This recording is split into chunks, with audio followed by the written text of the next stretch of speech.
Hi, I'm John Davis, and this is MotorWeek. Our 45th season is off to a prancing horse start in the Ferrari Roma Spider. Audra Fordin gives us a road trip rundown on your drive. Greg Carlos gets the dirt on some Baja runners, and we'll head back in the latest of a greatest, the Toyota 4Runner. So come drive with us next.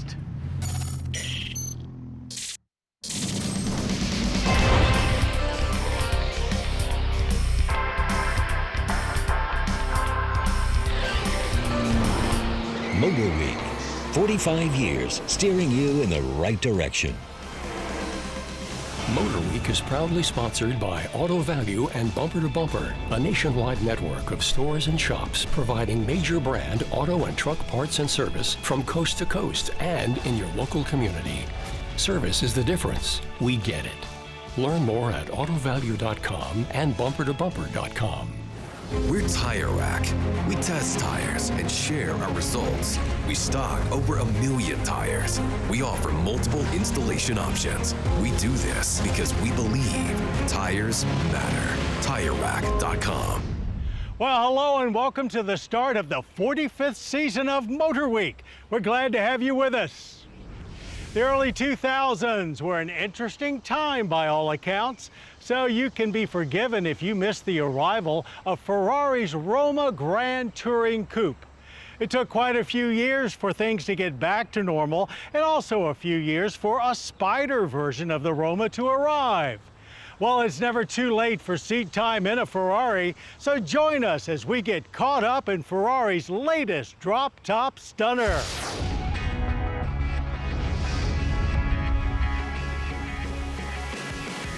This 2025 Ferrari Roma Spider is the latest in a long line of open-air grand touring machines from a brand most people associate with racing and exotic performance hardware. And naming it after the grand city of Rome is not only an indicator of this car's importance to the brand, but considering it's based on the Portofino, it's also sort of a transition from a relaxed Riviera mindset to a focus on modern design, yet with a strong sense of history. While at times Italian Spider could be loosely translated to awkward to use top, no such problems here with this modern power-operated soft-top assembly, just 13.5 seconds of smooth folding and stowing. Unique fabric was used to ensure that it not only looks great, but provides the necessary protection from the elements. And of course, when up, it blends in perfectly with the Roma's gorgeously swoopy body panels. The overall look is more elegant than aggressive, with the long hood and short rear deck silhouette used for most high-end GT cars. Technically, 2 rear seats remain in place, though a much more practical function is the fold-up wind deflector that is now integrated into them. But it's what's under the hood that truly lights our fire around here, and nestled just behind the Roma's front wheels is Ferrari's twin-turbo 3.9-liter V8, outputting 612 horsepower and 561 pound-feet of torque, both numbers same as the Portofino.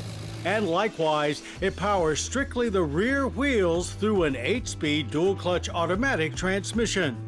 While we started out testing cars in 1981, it wasn't until our 4th season that we were able to live out our Ferrari fantasies when we crashed one of the East Coast's biggest Ferrari parties at the Prancing Horse Farm. And the following year, we got our first chance to put a Ferrari 328 to the test. We called it one of the most stable machines on the road today and the ultimate in automotive craftsmanship. Most of the same can be said about every Ferrari we've driven since. The Roma's vehicle dynamics system features comfort, sport, and race settings, along with a wet mode and an ESC off position on the steering wheel mounted dial. And it makes a huge difference which setting you have dialed up, as Ferrari has created quite a relaxed and easy to drive cruiser when in the comfort mode. You really have to flip over to sport or race for it to come alive. although it sounds fantastic no matter which mode you're in. Steering is quick, and the Roma strikes a great balance of being very responsive to inputs without feeling hyper. Ferrari claims a 3.4-second 0 to 60 time, but we'd say that's a bit conservative. Standard carbon fiber brakes are at the ready to whoa things down in a hurry. The Roma features what is definitely the most modern Ferrari interior we've tested, with a big tablet-style center screen and wireless smartphone connectivity, plus an available in-dash screen strictly for the passenger. Unfortunately, modern these days also means touch-sensitive steering wheel controls, which we could do without. Both driver and passenger have great sits to sit in, but are also highly confined to their own space. If you plan on actually touring with this Grand Tourer, the good news is there's 9 cubic feet of trunk space and even a small pass-through. But the storage shelf for the top eats up a lot of the space and is fixed in place, so it stays there whether the top is up or down. For early spring or fall getaways, this available fire-breathing neck warmer can easily extend your top-down drive time. Government fuel economy ratings are 17 city, 22 highway, and 19 combined. We averaged 19 miles per gallon of premium. That's only slightly below average for the Energy Impact Score, consuming 15.7 barrels of oil yearly with 7.7 tons of CO2 emissions. Officially, the Roma Spider starts at $279,965. But with options, our tester came in just over $400,000. Further bad news, as Ferrari ramps up Spider production, they'll be discontinuing the coupe version of the Roma. That's how confident they are that this 2025 Ferrari Roma Spider soft top will be able to fulfill their fans' grand touring needs. And considering it made all of our drive time feel like a holiday, we have to agree. The F355 likens itself to the thoroughbred racing machines on which Scuderia Ferrari was founded and which dominated the Grand Prix circuit in the early post-war years. That era of the gentleman's racer lives on in the F355, and its racing impact is lessened not a bit by our Spider's drop-top design, tackling the high banks and road courses thanks to our test Spider's generous but thankfully absent owner. Handling improves dramatically over that of the 348, with a refinement and balance not found before. The F355 still makes the driver work a bit, but the well-damped steering, mild understeer, and responsive throttle make the job a lot more entertaining.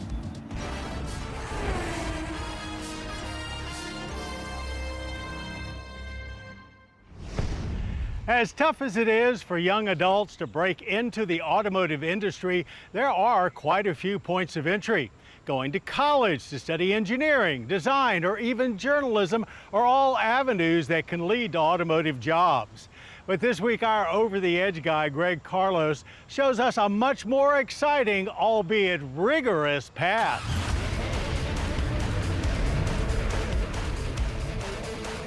We're at Budds Creek Motorsports Park in Southern Maryland, and at the risk of being TMI, I am absolutely drenched in sweat. Could be the humidity or the heat of competition, because this is Baja SAE, where college students from around the country and beyond put not just their engineering skills, but their teamwork skills to the ultimate test. So let's go check it out. Baja SAE is a student engineering competition. We have schools from all around the country that build, design off-road four-wheel drive vehicles, and the goal is to become better engineers is the biggest thing.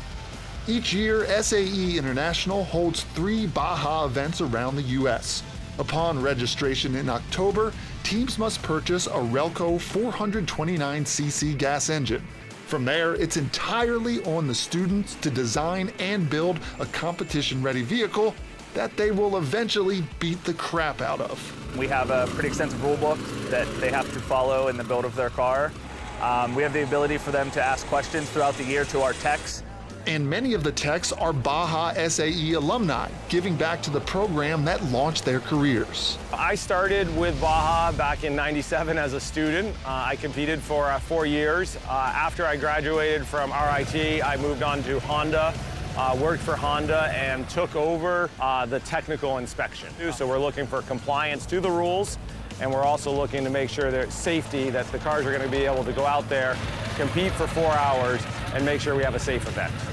For some teams, just passing tech is a challenge. So this is Davidson's first time at competition, actually. We are a liberal arts institution. We are not an engineering school. So it's actually a whole bunch of physicists running around and trying to make our very first Baja kart. Unfortunately, we ran into some technical difficulties this year, and we weren't able to bring a kart to competition, but we still really wanted to learn. Tennessee Tech has been competing since 1977, and with 12 victories, they know what it takes to cross the finish line. It really comes down to having a good management and leadership structure to where there are tasks and responsibilities that are delegated out to where everybody knows what they're supposed to be doing, and you just check in with them and make sure that everything gets taken care of. So we have an acceleration event, we have a maneuverability event, a hill climb event, and then the suspension and traction, which is behind us. All culminating tomorrow in a 4-hour endurance race, which is wheel-to-wheel racing, every car on a mile track. As you can imagine, accidents happen and things break.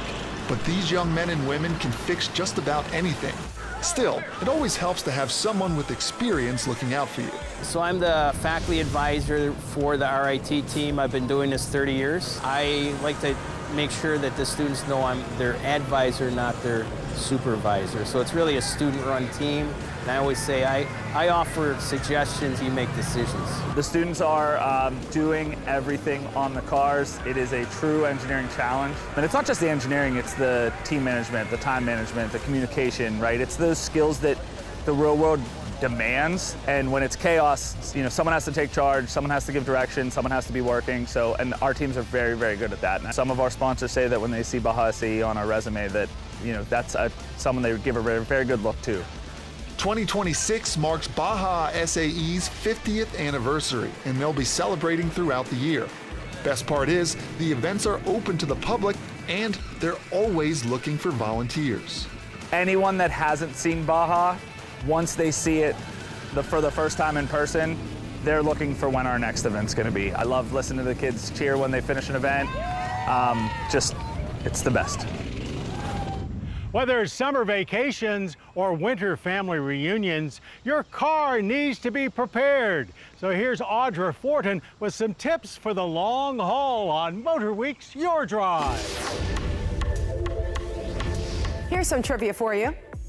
The model of car that has been sold continuously for the longest amount of time is the Chevy Suburban. It's been on sale since 1935. Before SUVs and minivans ruled the American road like they do now, the family wagon was the vehicle of choice for those long summer road trips. No matter what you drive, though, if you're stuck on the side of the road with a flat tire, zero cell service, and a granola bar from 2020, that fun drive can turn frightening in a hurry. Having the right gear, emergency auto know-how, and pro tips will keep your road trip smooth and stress-free. Safety and mechanical breakdown must-haves start with a spare tire that has air in it, a working jack, and a tire iron. Now, don't just have them, though. You ought to know how to use them. Locate these items in your car, typically found in or around the trunk area, and practice using them at home before you need to. Oh, and don't be surprised if your newer car doesn't have a spare. Many new vehicles have what's called a mobility kit, which amounts to a tire inflator and maybe a can of sealant. An emergency kit is a non-negotiable. These pre-packaged kits can be bought for less than $20, or you can make a small one at home for yourself with its plastic tackle box and extra tools from your garage. A small battery pack that is portable will keep your phone alive when your car isn't. And having a flashlight with extra batteries, because unfortunately, your phone's flashlight won't cut it in an actual emergency. A first aid kit with bandages, antiseptic wipes, pain relievers. It's all a must-have, just in case. And then a multi-tool, a Swiss Army knife for your car can always come in handy. Road flares or reflective triangles, they're great for nighttime breakdown so that you can be seen on the road. Or glow sticks. They're inexpensive and they make you visible at night. Now, to stay warm if you're stranded in the cold, you need an emergency blanket, maybe even a poncho to keep you dry-ish in the rain. Important survival supplies for long trips: bottled water, at least 1 gallon per person, non-perishable snacks, protein bars, trail mix, or jerky. I'm an old schooler, and I like to travel with paper maps. Yep, I still do, because you know what? Cell service is not guaranteed. Travel-sized toiletries, wet wipes, hand sanitizer, extra napkins, and extra clothes, because road trip weather doesn't always cooperate. A little preparation goes a long way. If you have any questions or comments, reach out to us right here at MotorWeek. The printing presses may have slowed, but the news cycle hasn't. Here's Stephanie Hart with this week's Motor News. Dodge has officially debuted their internal combustion Charger powered by a familiar powertrain. Called the Six-Pack, this gas-burning Charger is powered by the Stellantis Group's Hurricane twin-turbo inline-six. This 3-liter unit pushes 550 horsepower and 531 pound-feet of torque in the high-output version. A standard output version rated at 420 horsepower will arrive later.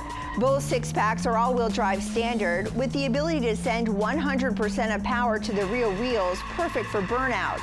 We can expect the first high-output Scat Pack Chargers to arrive later this year, starting around $57,000 with destination. The standard output RT models will start closer to $50,000. And that's not the only news that brought us to Detroit. Jeep has unveiled the 2026 Cherokee. This SUV returns after a 3-year gap as Jeep's first non-plug-in hybrid, powered by a 1.6-liter 4-cylinder and a pair of electric motors. Preliminary estimates see at least 37 combined MPG and more than 500 miles on a full tank of gas. It's built on the STLA large platform, providing more room for people and cargo inside its angular body. And Ford announced their next Model T moment, including a revamped assembly process and a $30,000 EV pickup. This unnamed midsize truck will be built atop a new modular EV platform developed for use in a variety of vehicles.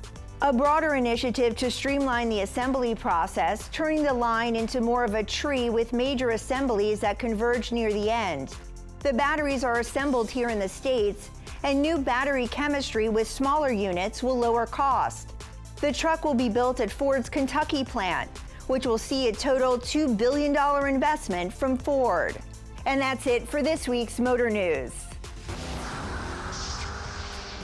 Summer may be winding down, but our 2025 Kia Carnival Hybrid is still living its best life, cruising past the 12,000-mile mark and sipping less fuel than ever, as we brought our average up to 30.3 miles per gallon.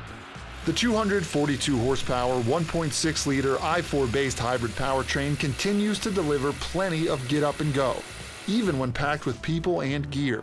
And we do still love that Kia uses a 6-speed auto instead of a CVT. Minivans tend to carry a lot of weight, and up until recently, V6 power was the best way to get things rolling. But this Carnival Hybrid uses 4 cylinders, a turbocharger, and an electric motor.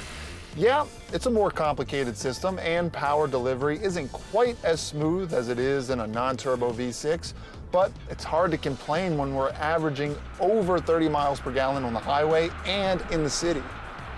When the Carnival first arrived for 22, it made quite a splash with its pseudo-SUV style. And changes for 25, which include updated lighting, blockier grille, and redesigned liftgate, have kept the look fresh. And yes, we have to admit, even more like an SUV. Still front-wheel drive only though, with just 6.8 inches of ground clearance. So we've kept all our adventures on the paved highways and byways. We'll see what escapades our Mitsubishi Outlander has been up to on the next MotorWeek long-term road test update. Toyota has more car-based crossover SUVs in their lineup than just about any other brand.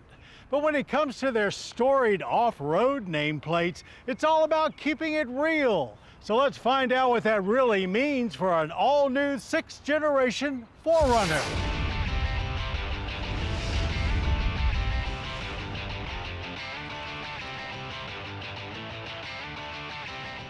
A lot of things have changed drastically over the last 40 years. Thankfully, the Toyota 4Runner is not one of them. Now, this all-new 2025 version has certainly been modernized, and it's perhaps the toughest-looking 4Runner ever, but at its heart, it's still the same rugged, truck-based, full-frame ute that has endeared itself to so many and to us. For off-roaders, TRD has become almost a brand unto itself with 5 TRD models to choose from. We focused our time in the non-TRD Limited, appreciating the more sophisticated approach, pampering us with power running boards, heated and ventilated leather seats, 14-inch touchscreen infotainment, and JBL premium audio that lets you keep the party going with a portable speaker. Yet even this Limited remains plenty capable off-road with lots of suspension travel and good ground clearance.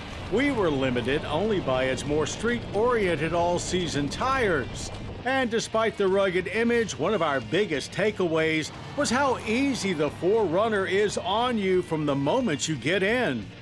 Seats are very comfortable, smartphone integration is fast and easy, and the big touchscreen is logical and quick to respond. Being this up-to-date with modern conveniences is something that will be new to most current 4Runner owners. Limited's 20-inch wheels do make for a very stiff ride on the street, having us opt for comfort mode as much as possible. Though ultimately, it's just a reminder we are still working with a body-on-frame utility here. Yes, as before, the 4Runner shares most of its bones with the Tacoma pickup.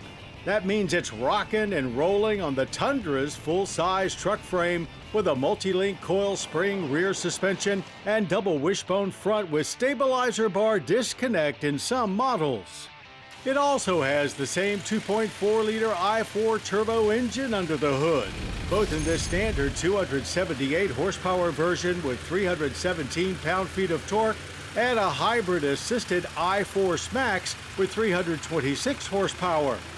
Even with the standard motor, we got up to speed plenty quickly at our Mason-Dixon test track, hitting 60 in a respectable 8 seconds flat.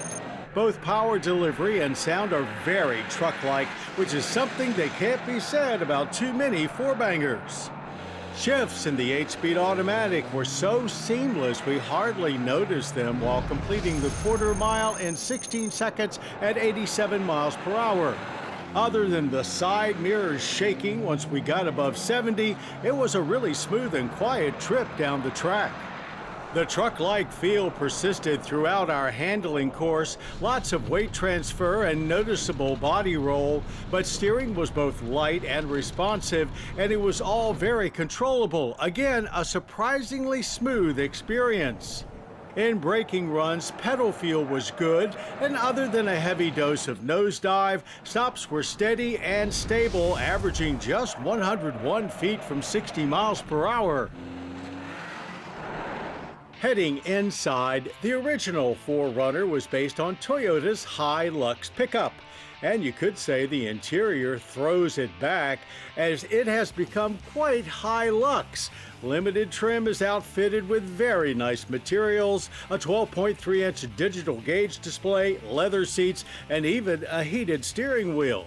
And just when you think this is over the top, there's also a platinum grade on top of this one. A third row is still available with most trims as a $1,330 option. Second row seats now tumble forward for more cargo flexibility inside, and max towing is up 1,000 pounds to 6,000 for more hauling outside. The new exterior looks great. Chiseled bodywork, exaggerated fenders, and lots of ground clearance. And as I'm sure you've heard by now, the rear window still goes down. A limited 4x4 has government fuel economy ratings of 20 city, 24 highway, and 21 combined. Our average was right on at 21 miles per gallon of regular. Pricing starts with SR5 trim at $42,765 and now stretches all the way to $68,895 for either the TRD Pro or an aftermarket bedazzled Trail Hunter. we recommend sticking close to base and getting lots of off-roader for the money. Rugged as ever, better looking than ever, more features than ever. I guess we have to agree this 2025 Toyota 4Runner is the best 4Runner ever. Well, that's our show. I hope you enjoyed it. Now, for more MotorWeek, including daily news, updates, podcasts, and even complete episodes, cruise on over to pbs.org/MotorWeek. And I hope you'll join us next time when we bulk up with the rugged Honda Passport and get smart with the Cadillac Escalade IQ. Till then, I'm John Davis. We'll see you right here on MotorWeek. To learn more about MotorWeek, television's original automotive magazine, visit pbs.org/MotorWeek. The MotorWeek app, which includes our latest reviews and feature stories, is now available for mobile devices. MotorWeek is proudly sponsored by Auto Value and Bumper to Bumper, a nationwide network of stores and shops providing major brand auto and truck parts and service from coast to coast and in your local community. Service is the difference. We get it. Learn more at autovalue.com and bumpertobumper.com. We're Tire Rack. We test tires and share our results. We stock over 1 million tires. We offer multiple installation options. We do this because we believe tires matter. TireRack.com.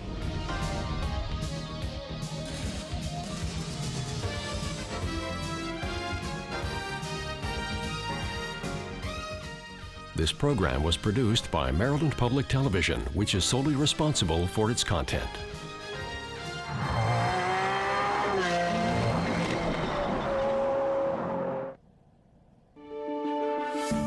You're watching PBS.